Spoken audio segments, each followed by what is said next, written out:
Hello दोस्तों, कैसे हो आप सब। आज की इस वीडियो में मैं सुप्रीम कोर्ट की एक रीसेंट जजमेंट डिस्कस करूंगा जिसमें ऑनरेबल सुप्रीम कोर्ट ने बोल दिया कि अगर आपको एफआईआर रजिस्टर करानी कोर्ट के थ्रू 156(3) में, जो अभी चेंज हो गया है, नया सेक्शन आया उसमें अभी, लेकिन 156(3) से रिलेटेड क्योंकि जजमेंट है तो मैं वही डिस्कस करूंगा और 154 में डिस्कस करूंगा। इसमें तो बेसिकली ऑनरेबल सुप्रीम कोर्ट ने बोल दिया कि अगर आपको 156 सब क्लोज 3 में कोर्ट के थ्रू एफआईआर रजिस्टर करानी है तो आपको पहले सारी रेमेडी एग्जॉस्ट करनी पड़ेगी। सारी रेमेडी का मतलब है कि आप डायरेक्ट कोर्ट अप्रोच नहीं कर सकते। उसका रीज़न क्या होता है, क्योंकि जो इन्वेस्टिगेशन का काम होता है, पुलिस ऑफिसर का, और वो इसलिए होता है क्योंकि पुलिस ऑफिसर ही एक इन्वेस्टिगेटिंग अथॉरिटी होता है। तो वो अपने दिमाग से डिसाइड करता है कि जो ये केस मेरे सामने आया वो इन्वेस्टिगेशन के लिए प्रॉपर है या नहीं है। तो उस कंडीशन में, लेकिन अगर सपोज करो कोई कॉग्निजेबल ऑफेंस हुआ है, पुलिस ऑफिसर फिर भी एफआईआर रजिस्टर नहीं कर रहे, उनके पास कंप्लेंट भी जा चुकी है, फिर भी एफआईआर रजिस्टर नहीं कर रहे, तब हम अप्रोच कर सकते हैं ऑनरेबल सुप्रीम कोर्ट में।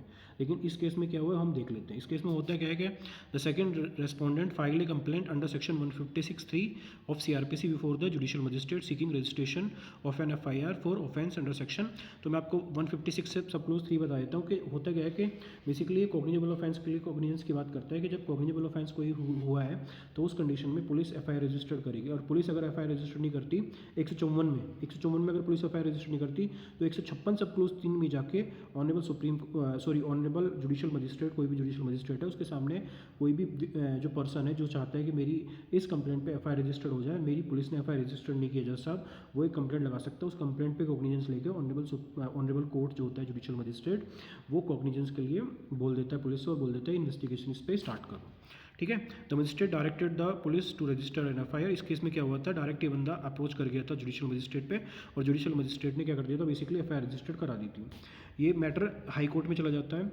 The high court dismiss the question petition promoting the appeal before the Supreme court. इसको चैलेंज कर दिया जाता है कि आपने सर देखो 154(3) पे तो नहीं गए, आप डायरेक्ट पहले पुलिस के पास नहीं गए, आप डायरेक्ट क्योंकि कोर्ट आ रहे हो, तो अब कोर्ट ने बेसिकली एरोनियसली एक जजमेंट दे दी कि भाई ठीक है हम डायरेक्ट इन्वेस्टिगेशन के लिए पुलिस को डायरेक्शन दे रहे हैं। लेकिन अगर आप 154 पढ़ोगे, 154 ऑफ सीआरपीसी पढ़ोगे या 156 पढ़ोगे तो 156 में हम तभी जाते हैं जब पहले हम एक 154 में पुलिस के पास जाते हैं, 154 सब क्लोज 3 में हम जाते हैं सुपरिटेंडेंट ऑफ पुलिस के पास। अगर हम पुलिस के पास गए हैं और सुपरिटेंडेंट ऑफ पुलिस के पास गए हैं, उन दोनों ने हमारी एफआईआर रजिस्टर नहीं कराई है, तब हम कोर्ट को अप्रोच करते हैं। वो तीसरी रेमेडी होती है। तो ऑनरेबल सुप्रीम कोर्ट ने इस केस में भी यही बोल दिया। तो क्या बोला देख लेते हैं।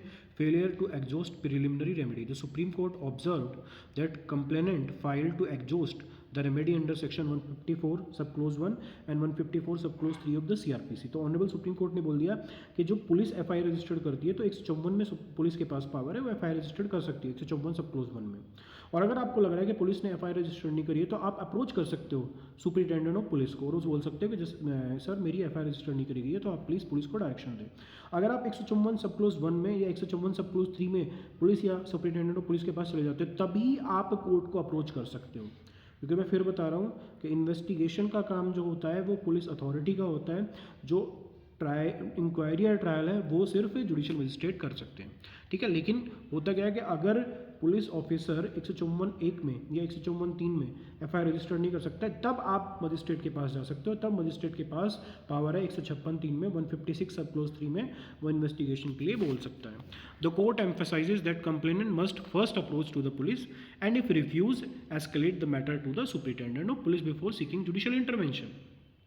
The Supreme Court relied on the Priyanka Srivastava versus State of UP and Babu Venkatesh versus State of Karnataka। दो पहले जजमेंट हो चुकी हैं जिसमें ऑनरेबल सुप्रीम कोर्ट ने पहले भी बोल दिया है कि अगर किसी को 156(3) डायरेक्ट कोर्ट से एफआईआर रजिस्टर्ड करानी है तो वो डायरेक्ट नहीं करा सकता, उसको पहले पुलिस के पास जाना पड़ेगा। उसके बाद अगर पुलिस भी एफआईआर रजिस्टर नहीं करी है तो सुपरिटेंडेंट ऑफ पुलिस के पास जाना पड़ेगा। तो कोर्ट में जाके बेसिकली हम दिखाएंगे कि सर हम पुलिस के पास भी गए थे, हमने सुपरिटेंडेंट ऑफ पुलिस को भी इन्फॉर्म किया था, उनके पास एक लेटर साइन कर दिया, तो उसके बाद भी हमारी उस कंप्लेंट पे कोई कार्रवाई नहीं हुई है। तो हम चाहते हैं कि 156(3) में आप पुलिस को डायरेक्शन दे कि वो एफआईआर रजिस्टर्ड करे। और ये केस हुआ था Priyanka Srivastava versus state of UP. These judgment mandate that application under section 156 sub clause 3 must be supported by an affidavit to prevent misuse to the provision to ensure accountability. Non-compliance with legal procedure, the court found that second respondent did not comply। तो second respondent ने क्या किया था, direct वो court चला गया था। Court ने बोल दिया कि आप डायरेक्ट कोर्ट नहीं जाओगे, आप पहले 154(1) में पुलिस के पास जाओ। अगर पुलिस भी नहीं कर रही तो आप सुपरिटेंडेंट पुलिस के पास 154 सब क्लोज 3 में जाओ, तभी आप आओगे हमारे पास। ठीक है। लास्ट में इसका हम की टेक अवे देख लेते हैं। तो बेसिकली यही जजमेंट थी the Supreme Court clarified that it did not adjudicate the allegation made by the second response, the complainant was granted the liberty to pursue remedy under section 154 sub close 1। तो basically इसमें क्या बोल दिया कि आप अगर FIR register कराने जा रहे हो तो आप डायरेक्ट पुलिस के पास एफआईआर रजिस्टर करने जाओगे, डायरेक्ट मजिस्ट्रेट के पास एफआईआर रजिस्ट्रेशन कराने नहीं जाओगे। ठीक है दोस्तों, ये मिलते हैं नेक्स्ट वीडियो में। Please like and subscribe.